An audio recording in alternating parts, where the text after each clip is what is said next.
I think we could talk about it for 20 minutes. We'll give people the last 20 minutes of the show since we forgot to record the beginning of the show. So if you're tuning in, you're like, 20 minutes!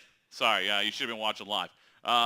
We might get into this Onion Sports thing, too, as well, which was pretty funny about Greg Schiano. But I'm on Facebook again, and somebody on the Tampa Live Sports, one of our – and again, by the way, you should be our friends if you're not. Facebook.com/Tampa Live Sports.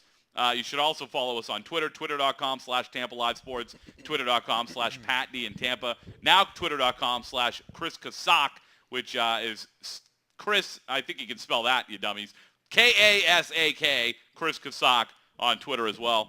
Finally, we got Chris on the Twitter, but this is great. The Lin King, the Walt Disney masterpiece. And again, it's got the little monkey, that's holding up Simba for everyone to see in the movie, like, ah!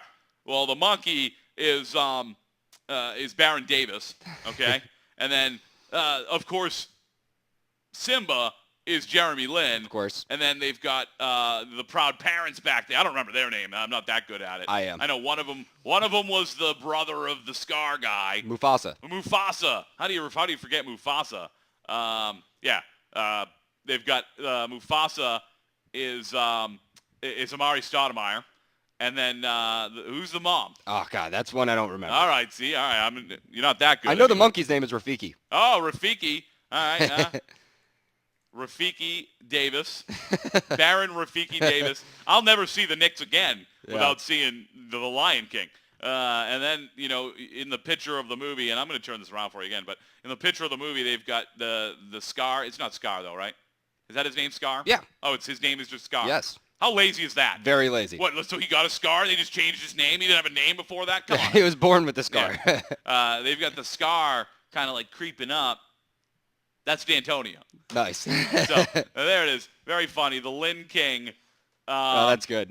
But, yeah, we've been hesitant to talk about it. I said before I'm not a big hype guy. But, really impressive what Jeremy Lin has done. You can't ignore it anymore. No. And, you listen to people around the league, and this isn't as out of nowhere as some people might think. And I was listening to an analyst the other day. I believe it was Wally Zerbiak. I'm almost positive it was Wally Zerbiak. He was on with Dan Cilio the other morning, and he was talking about how this isn't that out of the blue. And they saw Jeremy Lin a couple of years ago during a summer league game, and I want to say he was up against, it was one of the better point guys in the league. I think it might have been Derrick Rose.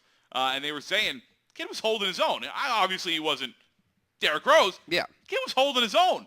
And that's when he was a lot skinnier and not the athlete that he is today. And they talked about how once the lockout came, Jeremy Lin was working with specialists. Jeremy Lin was working with strength coaches. Jeremy Lin was doing everything he could because being a 100-pound Chinese kid, in there amongst the trees, in there with guys like Amari Stoudemire, in there with men. I mean, NBA players, I think sometimes we watch at home, we get so used to seeing NFL guys, and they look even more massive because of their gear. Yeah. I've been in NBA locker rooms.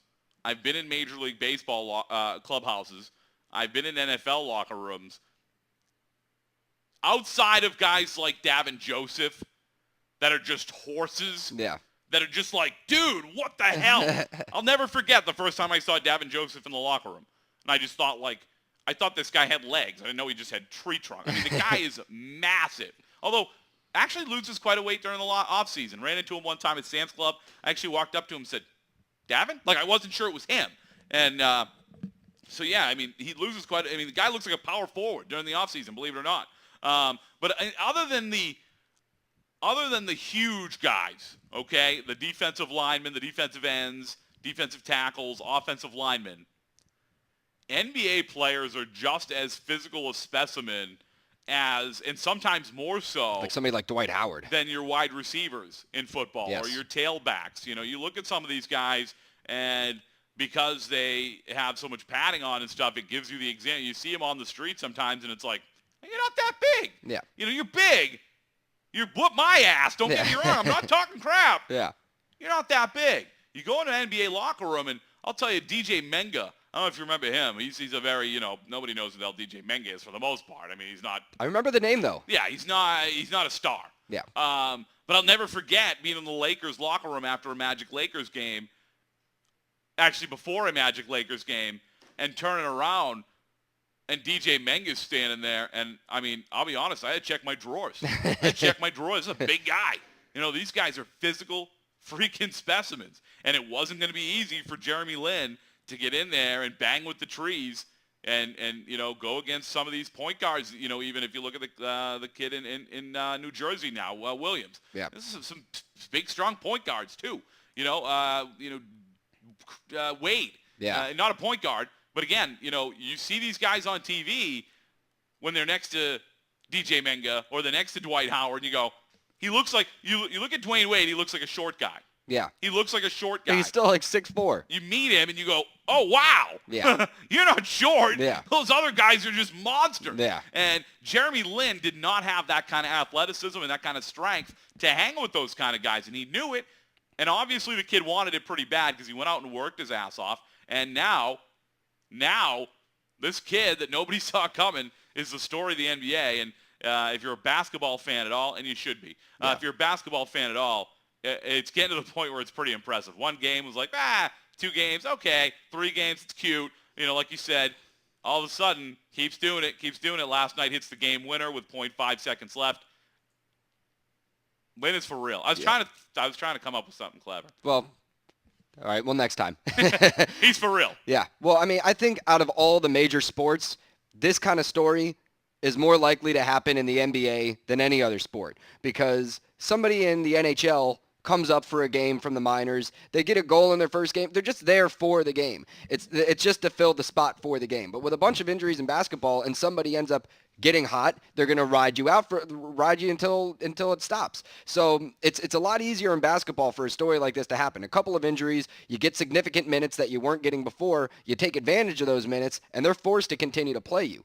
And I think that's exactly what happened with Jeremy Lin. And also with what you were saying about the size of all these guys he's going up against, he already had a disadvantage just based on the eye test. So he needed a lot of luck and that hard work. It was a combination of a bunch of things, but I mean, I still don't want to jump the gun too soon. It's 5 games, and I think that he does have a lot of talent, and he's shown that he could. I think he's for real. He's shown it. I'm sold. I'm not saying he's the next great point guard.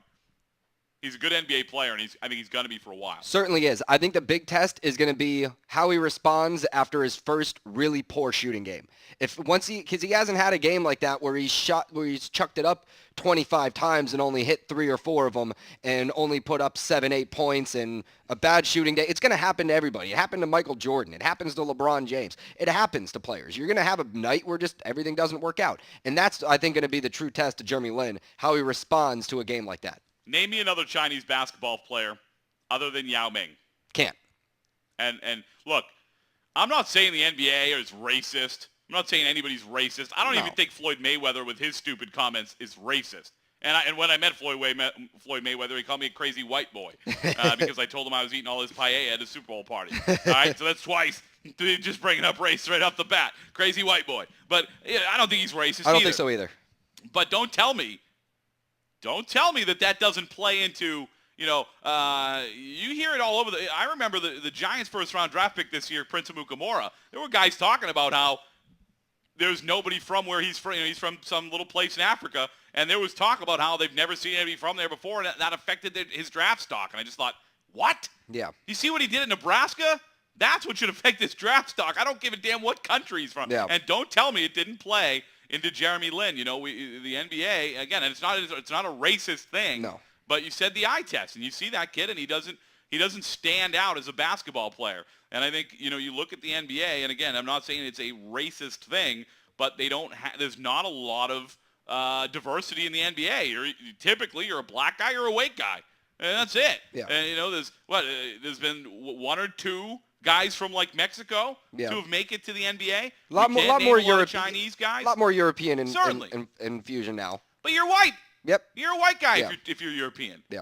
Typically, you're a black guy or a white guy, and that's the NBA. And not that they won't give opportunity for somebody else, but don't tell me it didn't affect Jeremy Lin coming into the NBA and the opportunities he was going to have. And I think he knew he needed to work that much harder because he wasn't a black guy or a white guy. Yeah. And I don't think it's crazy to say that. No, I think it's true. And a lot of people may not want to say it. It's true. Yep. And you know what?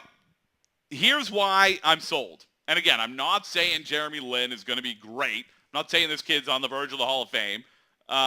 Here's why I'm sold that he'll be a good NBA player and for quite a while, barring injuries. He knew what he had to do to get here. He knew that he had to get stronger to get here. He wasn't the kind of kid that could succeed in the NBA unless he got bigger and stronger and more athletic. And he knew that, and he went out and did that. I think because he's behind the 8 ball right off the bat, because he's Chinese, and we've never seen a lot of great Chinese basketball players. And I guarantee you that whether people want to admit it or not, that played into his evaluation. It had to. Yep. Because I dominate against a bunch of fat guys. But they're not looking for fat guys in the NBA, so I'm not in. You know? He didn't play against the best competition his whole life. I think that might have had a little bit more of a factor in than the race. Oh, yeah, but that's why. But no, it did factor in, though. I think it's a culmination of a bunch of different things. And you're right. I mean, he put forth the effort, and you really get a better gauge on a guy based on how he deals with adversity. Like I was saying about how I want to see what happens after he has a game where he struggles, because we've already seen what he does when he goes undrafted and he ends up going to the D League and just sitting at the end of benches. He put forth the work instead of just being one of these guys that's a perennial cheerleader in the NBA that just sits on the end of the bench in his sweats. He went out and he wanted to do this. He went out and did the things that he needed to do. Don't you talk bad about Brian Scalabrine like that. I don't. White Mamba's my boy. I love White Mamba. Who said that Lin was the yellow Mamba? Yeah, I don't know. Somebody that was awful. That was awful. I'm not super conservative. I'm not very easily offended. You know, I don't care if you want to tell me some racist jokes every now and then. They're funny sometimes. You know, everybody does it. They're just people who are lying who say they don't, you know. And I'll tell you all the best Italian and Irish jokes, and that's what I am. You know, I'm not one. If you're easily offended, I laugh at you. You know what I mean? I don't care. At the end of the day, say whatever you want about whoever you want, as long as you're not really ignorant about it. I don't really care. You know, some of the best jokes I've ever heard are probably off color. You know, and a lot of people don't want to admit that again, but I really don't give a damn. It's true. You know. Again, I told you one day I went to my dad and said, "Can I have $5 for a guinea pig?" "No, here's $10. Go find a nice little Irish girl." I mean, you know, there's great jokes like that for every race, and some people don't want to, you know, admit that, but I don't really give a damn. I just think Jeremy Lin is going to be pretty damn good. But let's not call anybody yellow. No. Damn it, I'm offended by yellow. I'm not offended by nobody's yellow. Yeah. Chinese people aren't yellow. Where did that come from? I don't know. No clue. Don't know where that one came from. Chinese people are about as yellow as Indian people are red. Yeah. Or I should say Native Americans are red. What? Yeah. I don't know. Anyways. But the only thing that's really bothered me about this whole thing is why is it in society and in sports today we got to put these cute little clever names with everything? Like the Heatles, Linsanity. Like why? Heels? The Heatles. For the Heat, the Beatles. Oh, clever. The nice little turn of phrase there. It's so stupid. Why can't it just be Jeremy Lin? Why does it have to be, it's Linsanity, they're going Linsane? Why? It's so stupid that this is what we do now, and it's just ESPN spitting out one little phrase, because on that sideline, they always try to come up with something clever to say about the highlight that that's coming up, and everyone just takes it and runs with it. I think it's so dumb. Like the Three Amigos with Boston. Why can't they just be Paul Pierce, Kevin Garnett? I don't mind the Three Amigos. I don't mind that one. I think it's silly that it's just like, all right, something good is happening. Let's find a clever way to talk about it. I'm not a big find a clever way to talk about things guy, but I like nicknames as long as they're good nicknames. The Heatles, one of the worst nicknames I've ever heard in my life. Horrible. It's terrible. Don't ever call anybody the Heatles. That's just stupid. Three Amigos, I don't mind. I think they actually anointed that onto themselves, by the way. Well, even worse. Shocker. Yeah, exactly. Those a-holes named themselves. I hate saying that. I was a big Dwayne Wade guy. So was I. You know, I went to a Miami Heat Orlando Magic game with the express written consent. I don't know what I was trying to say there. My whole goal was to go interview Dwayne Wade. This is before LeBron and all that crap. Now, they never credentialed me, I'm sure, for the Heat game. But, back then I wanted to see Dwayne Wade, but they just... That's just such a mess over there. I mean, and that's the thing. The reason why I think so many people are kind of turning their heads away from them is because and this, you're probably, knowing you're probably going to disagree with this. Totally. But this is kind of just how I see it. They didn't want to put in the work. They wanted to put in less work. That's why they all joined each other. Instead of having to carry the load on their respective team of just being their own guy, let's all join up. We don't have to all work as hard. We'll just all chip in. Like, I mean, I'm not saying that they're not playing at 100%, but I do disagree. They don't. I knew you would, but it's that. I feel like it's just lazy. And that's not why people are mad at him. I think. Well, no. A lot of it was also because. Well, you can't tell me why I don't like him. That's one of the reasons. I don't think that's why most people. I think it's just a coward's way out. I think it's absolutely cowardly just to be like, all right, you can't win by yourself. You can't win by yourself.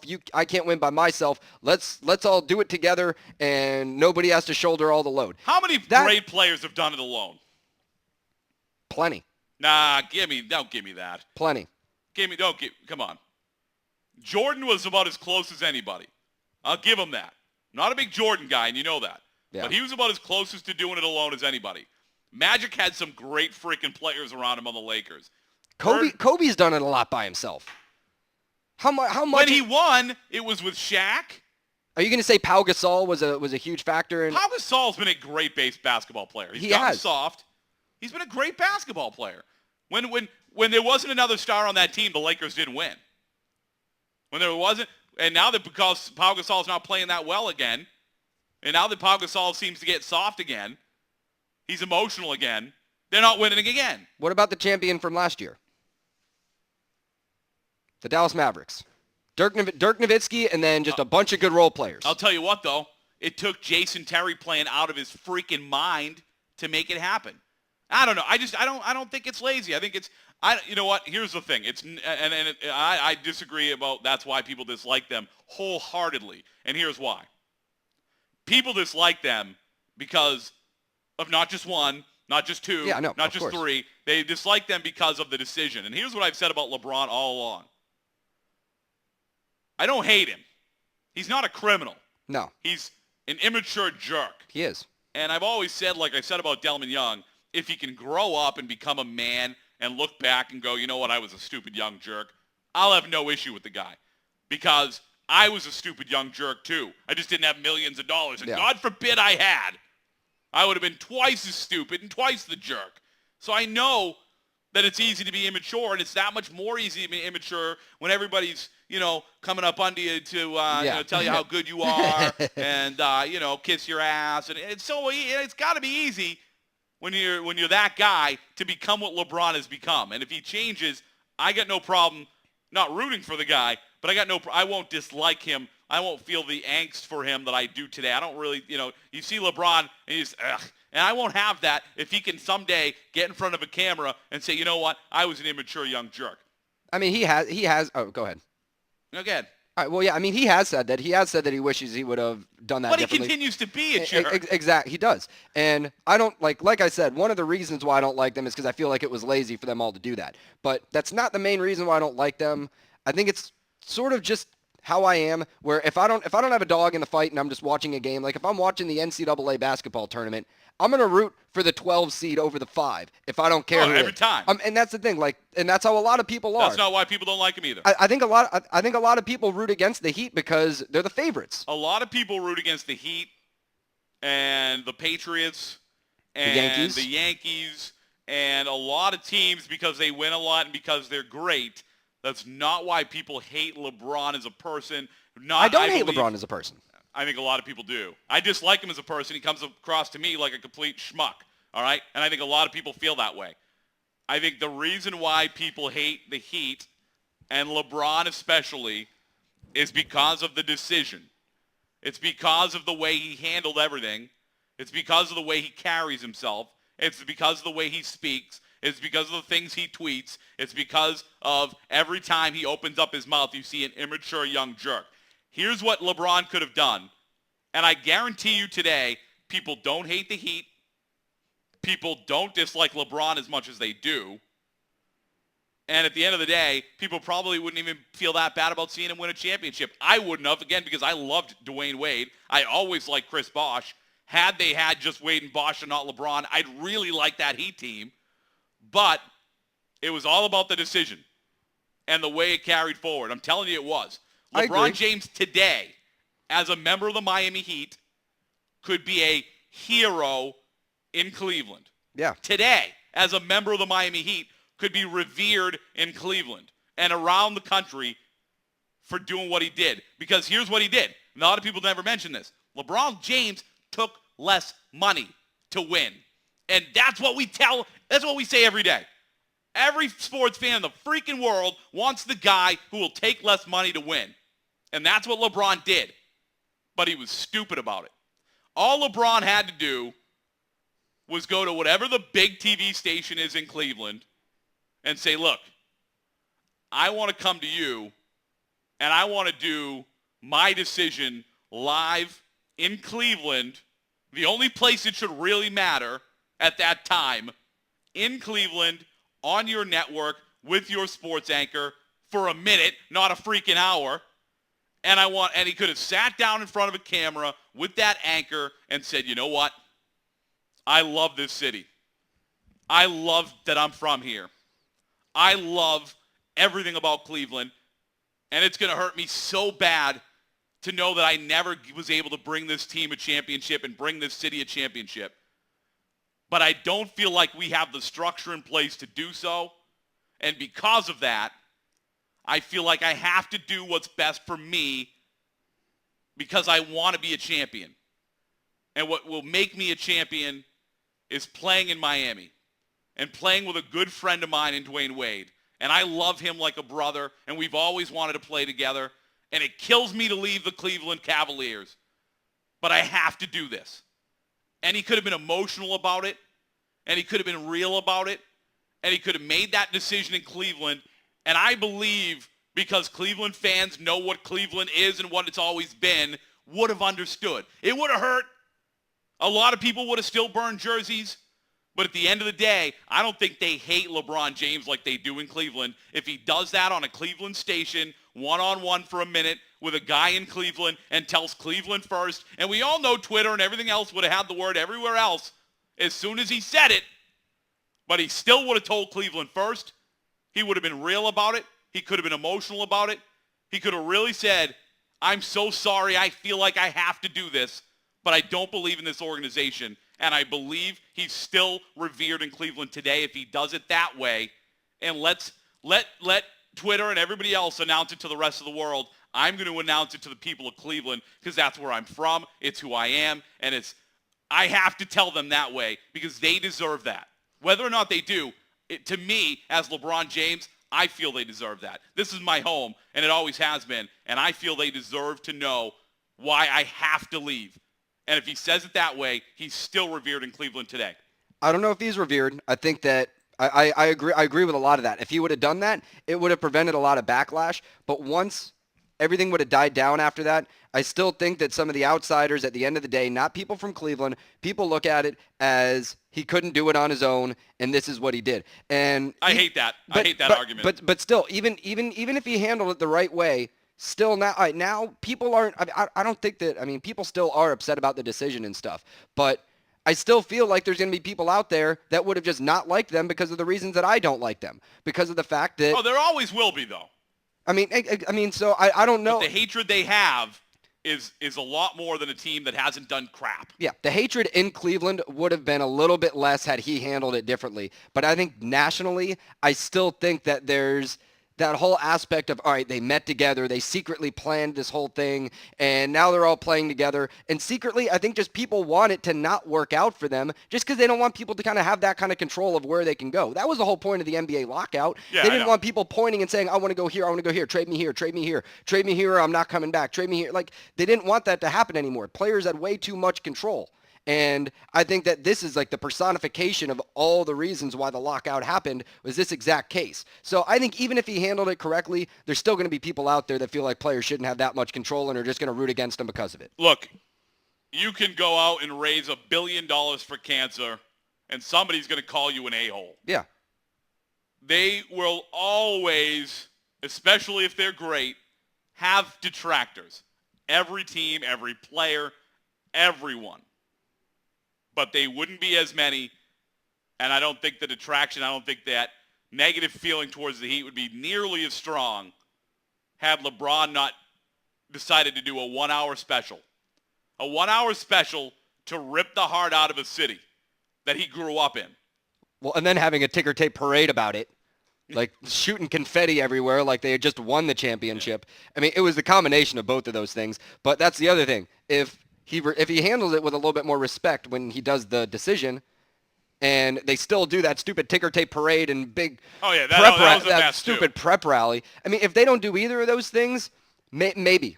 But I think it's just the way that they handle. I even still think that goes over better. If not for the decision. I think so. Really I think so too. But it's just a culmination of everything. People just look at these guys as spoiled athletes, and at the end of the day, people don't want the spoiled athletes to do good. They want people like Jeremy Lin that seem humble and appreciative of the position that they're in and just thankful for it. People like him and Derrick Rose, like those people are a lot more humble. They're a lot easier to get behind and a lot easier to show your kids, hey, look up to this guy. All right, we'll be back tomorrow. It's 11:04. We've gone a little long, but hey, we only taped about less than half of the show. So if you're watching it recorded, we went a little extra just for you guys.